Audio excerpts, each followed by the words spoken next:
अस्सलाम वालेकुम। आज हम सेकेंड ईयर केमिस्ट्री का चैप्टर 7 का लेक्चर 1 स्टार्ट करने जा रहे हैं। और चैप्टर 7 जो है वो ऑर्गेनिक केमिस्ट्री से स्टार्ट हो रहा है। मतलब आगे हम चैप्टर 7, 8, 9, 10, 11, 12 जो है हम ऑर्गेनिक केमिस्ट्री को डिस्कस करेंगे। तो ये इंट्रोडक्शन है किस चीज़ का, ऑर्गेनिक केमिस्ट्री का। ठीक है जी। तो इनऑर्गेनिक है हमने पीछे 6 चैप्टरों में पढ़नी है। और फिर आगे जो 7वां चैप्टर जो स्टार्ट कर रहे हैं वो ऑर्गेनिक केमिस्ट्री का है, और 7वें चैप्टर से हम ऑर्गेनिक केमिस्ट्री स्टार्ट करेंगे। तो हम सबसे पहले इसका इंट्रोडक्शन देख लेते हैं कि इंट्रोडक्शन क्या होता है ऑर्गेनिक केमिस्ट्री का। तो इंट्रोडक्शन में वो ये कहता है कि सबसे पहले हमारे पास इनऑर्गेनिक जो कंपाउंड्स होते थे उससे हम ऑर्गेनिक कंपाउंड तैयार नहीं कर सकते थे। क्यों? उस वक्त ये ख्याल किया जाता था कि जो ऑर्गेनिक कंपाउंड है, क्या चीज़, ऑर्गेनिक कंपाउंड, ऑर्गेनिक कंपाउंड जो है उनको हम सिर्फ क्या कर सकते हैं, लिविंग थिंग्स के अंदर तैयार कर सकते हैं। Organic compound produce only in living things, मतलब लिविंग थिंग्स के अंदर ही प्रिपेयर हो सकते हैं। जो ऑर्गेनिक कंपाउंड है वो लिविंग थिंग्स के अंदर ही प्रिपेयर हो सकते हैं। वो नॉन लिविंग मटेरियल से हम प्रिपेयर नहीं कर सकते, उसको लेबॉर्ट्री के अंदर तैयार नहीं कर सकते। तो वो कहते थे कि कोई एक ख़ास क़ुव्वत होती है, कोई वाइटल फोर्स होती है। क्या होती है? Vital force. वाइटल कहते हैं अहम को। तो कोई वाइटल फोर्स होती है जो कि लिविंग थिंग्स के अंदर ही पाई जाती है, जो कि क्या करती है, ऑर्गेनिक कंपाउंड को बनाती है। हम इन ऑर्गेनिक कंपाउंड से हम ऑर्गेनिक कंपाउंड को तैयार नहीं कर सकते। हम लेबॉर्ट्री के अंदर ऑर्गेनिक कंपाउंड को तैयार नहीं कर सकते। तो जो साइंटिस्ट थे उस वक्त, तो उनके पास लिमिटेड रिसोर्सेज थे, तो इसलिए वो ऑर्गेनिक कंपाउंड को तैयार नहीं कर पाए, जिसकी वजह से उन्होंने यही कह दिया कि लेबॉर्ट्री के अंदर इसको तैयार ही नहीं किया जा सकता।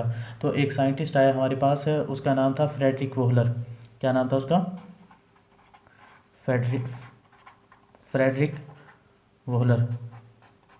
अब फ्रेडरिक वोहलर जो था, उस साइंटिस्ट ने क्या किया, पहला जो ऑर्गेनिक कंपाउंड है वो तैयार किया।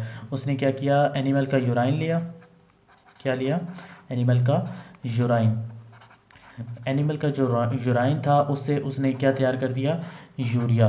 अब यूरिया जो है ना वो क्या है, एक ऑर्गेनिक कंपाउंड है। क्या है हमारे पास? ऑर्गेनिक कंपाउंड है। और ये जो यूराइन है वो क्या है, इनऑर्गेनिक कंपाउंड था। उसके अंदर क्या मौजूद था हमारे पास, इनऑर्गेनिक कंपाउंड। तो बेसिकली जो रिएक्शन था वो हमारे पास क्या था इसके अंदर, इनऑर्गेनिक कंपाउंड से ऑर्गेनिक कैसे बना था हमारे पास। उसने क्या किया था, NH4, ठीक है जी, और CnO हमारे पास ये जो था ना यूराइन के अंदर मौजूद था, ये इनऑर्गेनिक कंपाउंड था। और उससे उसने क्या बना दिया हमारे पास, NH2 का ट्वाइस बन गया, और हमारे पास क्या बन गया, CO बन गया। तो ये हमारे पास ऑर्गेनिक कंपाउंड बन गया। ठीक है जी। तो ये हमारे पास क्या है, ऑर्गेनिक कंपाउंड है, और ये हमारे पास क्या है, इनऑर्गेनिक कंपाउंड है। ठीक है जी। तो फ्रेडरिक वोहलर वो पहला साइंटिस्ट था जिसने क्या किया था, हमारे पास इनऑर्गेनिक कंपाउंड को ऑर्गेनिक कंपाउंड के अंदर प्रिपेयर किया था। तो उस वक्त से साइंटिस्ट ये ख्याल करने लगे कि जो इनऑर्गेनिक कंपाउंड है उससे हम ऑर्गेनिक कंपाउंड को क्या कर सकते हैं, प्रिपेयर कर सकते हैं। ठीक है जी। तो उसी तरीके से ये जो वाइटल फोर्स की जो थ्योरी थी उसको भी हमने रिजेक्ट कर दिया। ठीक है जी। अब आगे जो है ना उसकी क्या है, ऑर्गेनिक केमिस्ट्री जो है उसकी मॉडर्न डेफिनेशन है। पहले ये ख्याल किया जाता था कि सिर्फ कार्बन जिसके अंदर मौजूद होगा उसको हम ऑर्गेनिक कंपाउंड कह देंगे, मतलब वो ऑर्गेनिक केमिस्ट्री होगी। ठीक है जी। तो फिर आगे मॉडर्न डेफिनेशन कैसे आई वो हम आगे चल के देखते हैं। तो फर्स्टली ये ख्याल किया जाता था कि जो कार्बन वाले कंपाउंड है ना, सिर्फ क्या चीज़, carbon containing compounds, only carbon containing जो कंपाउंड्स हैं उन्हीं को हमने क्या कहा, ऑर्गेनिक कंपाउंड कहा। ठीक है जी। तो ये कुछ है ना बात जचती नहीं थी, क्योंकि हमारे पास CO2 या CO3-2, तो हमारे पास ये जो है ना कार्बन डाइऑक्साइड या कार्बोनेट जो है, अब इसके अंदर कार्बन तो मौजूद है लेकिन ये ऑर्गेनिक कंपाउंड नहीं थे। तो कुछ ऐसे भी थे जिसके अंदर क्या था कि हाइड्रोजन जो है ना लाजमी जुज़ था। मतलब बहुत सारे ऐसे कंपाउंड थे जिसके अंदर कार्बन और हाइड्रोजन दोनों मौजूद होते थे। ठीक है जी। जैसे कि हमारे पास क्या है कि CH4 C2H6, ठीक है जी, C2H2 है हमारे पास, ये हमारे पास इथाइन का स्ट्रक्चर है। तो हमारे पास इस तरह के बहुत से कंपाउंड थे जिसके अंदर क्या मौजूद था, कार्बन और हाइड्रोजन दोनों ही क्या थे, लाजमी जुज़ थे। ठीक है जी। तो ये वाली जो चीज़ थी ये हमारे पास रिजेक्ट हो गई थी। अब ये चीज़ आ गई थी कि कार्बन और हाइड्रोजन जिसके अंदर मौजूद होंगे वो ऑर्गेनिक कंपाउंड होंगे और वो ऑर्गेनिक केमिस्ट्री में हम उसको डील करेंगे, डिस्कस करेंगे। ठीक है जी। फिर उसके बाद क्या हुआ कि कार्बन और हाइड्रोजन के अलावा मज़ीद कुछ एटम्स भी आ सकते हैं, जैसे कि हमारे पास नाइट्रोजन हो सकता है, सल्फ़र हो सकता है, ऑक्सीजन हो सकता है, और भी बहुत से एटम हैं जो कि क्या कर सकते हैं, इन ऑर्गेनिक कंपाउंड के अंदर, कार्बन और हाइड्रोजन कंटेनिंग कंपाउंड के अंदर क्या आ सकते हैं, इनके अंदर शामिल हो सकते हैं।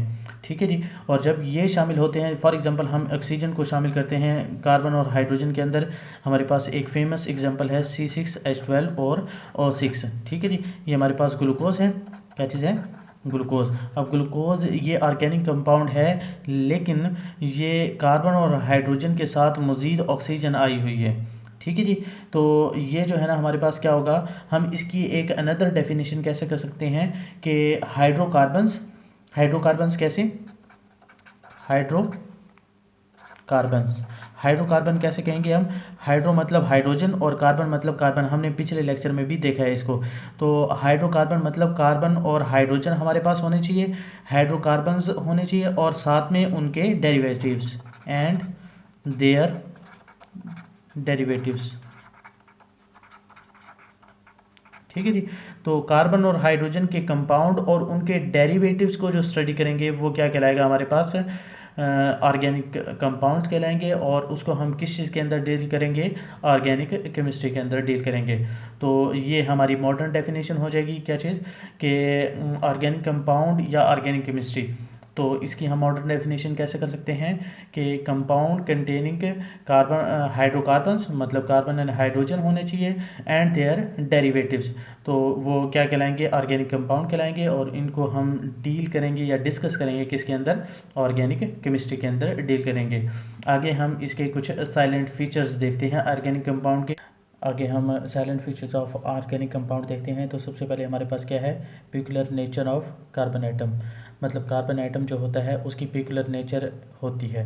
अब कैसे कि ये जो ऑर्गेनिक कंपाउंड होते हैं वो बहुत ज़्यादा तादाद में होते हैं आजकल, मतलब मिलियंस ऑफ ऑर्गेनिक कंपाउंड यहाँ पर मौजूद हैं।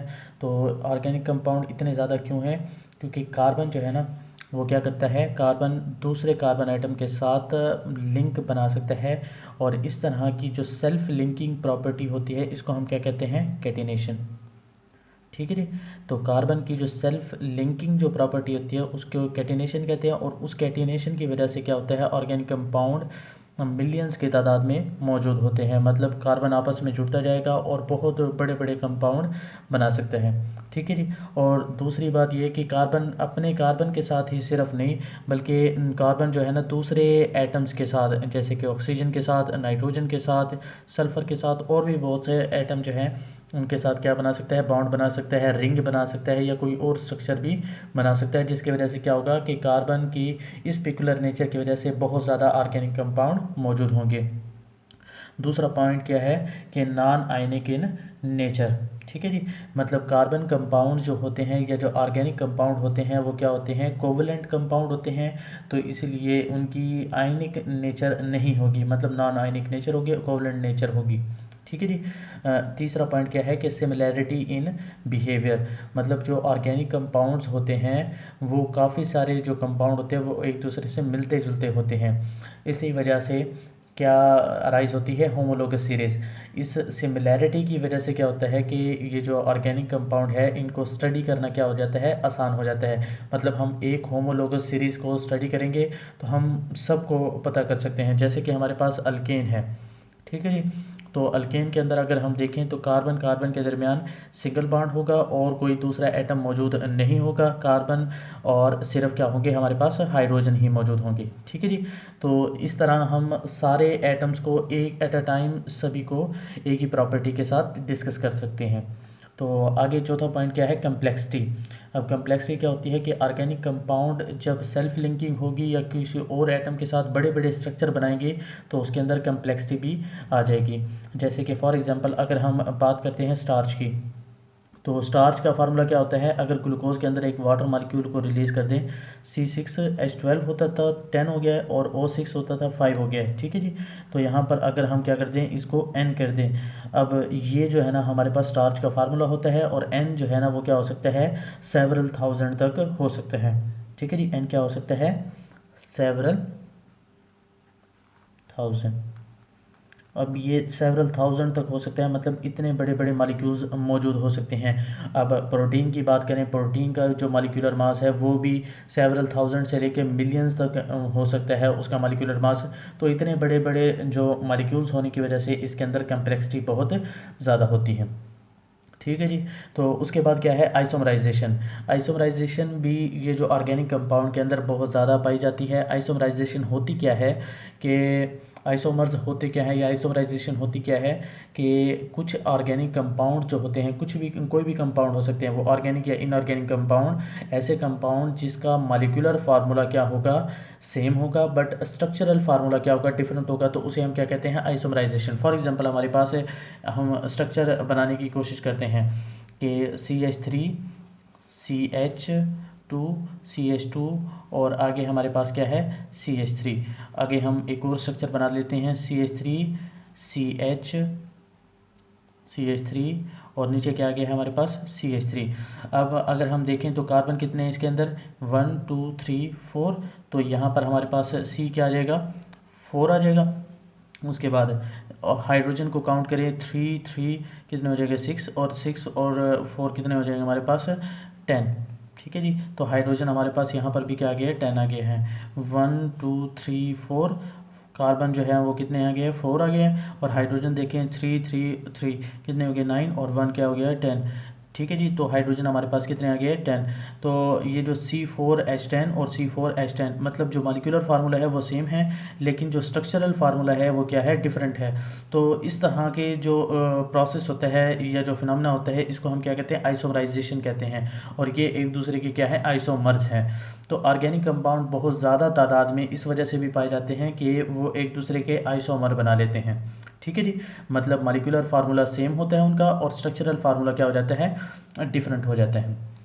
उसके बाद छठा पॉइंट क्या है कि रेट ऑफ ऑर्गेनिक रिएक्शन क्या होते हैं, स्लो होते हैं। Rate of organic reactions slow क्यों होते हैं, और इनकी यील्ड भी क्या होती है, कम होती है। वो इस वजह से क्योंकि जो ऑर्गेनिक कंपाउंड है, हमने पहले भी पढ़ा है कि वो क्या होते हैं, नॉन आयनिक इन नेचर होते हैं, मतलब कोवलेंट नेचर के होते हैं। जब कोवलेंट नेचर के होंगे तो उनके जो रिएक्शन होंगे वो क्या होंगे, आयनिक की बनिस्बत क्या होंगे, वो स्लो होंगे, ठीक है जी। अब लास्ट में हमारे पास क्या है, सॉल्युबिलिटी। अब सॉल्युबिलिटी अगर हम देखें तो ये कोवलेंट कंपाउंड्स है, कोवलेंट ज़्यादातर क्या होते हैं, नॉन पोलर होते हैं। नॉन पोलर होने की वजह से क्या होंगे कि ये पोलर सॉल्वेंट जैसे कि H2O के अंदर सॉल्युबल नहीं होंगे, और ये नॉन पोलर जैसे कि हमारे पास क्या है, ईथर है, बेंजीन है, या इनके अंदर क्या हो जाएंगे, सॉल्युबल हो जाएंगे। मतलब ये नॉन पोलर के अंदर सॉल्युबल हो जाएंगे, क्योंकि नॉन पोलर हमने एक फार्मूला पढ़ा हुआ है, लाइक डिजॉल्व लाइक।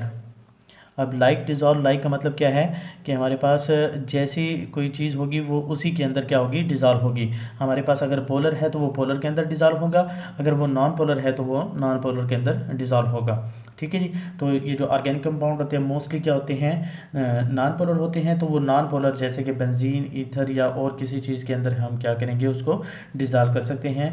वाटर वगैरह जैसे कि पोलर होते हैं उनके अंदर डिजॉल्व नहीं होंगे। क्लियर हो जाएगी बात। तो ये थे इसके साइलेंट फीचर। हमने पहले क्या क्या चीज़ें पढ़ी है, इंट्रोडक्शन पढ़ा है, ठीक है जी। देन उसके बाद उसकी मॉडर्न डेफिनेशन को हमने देखा है, और उसके बाद हमने किस चीज़ को देखा है, साइलेंट फीचर्स को देखे हैं। क्लियर हो जाएगी बात। तो आगे मिलते हैं नेक्स्ट वीडियो में, ठीक है जी। थैंक यू, अल्लाह हाफिज़।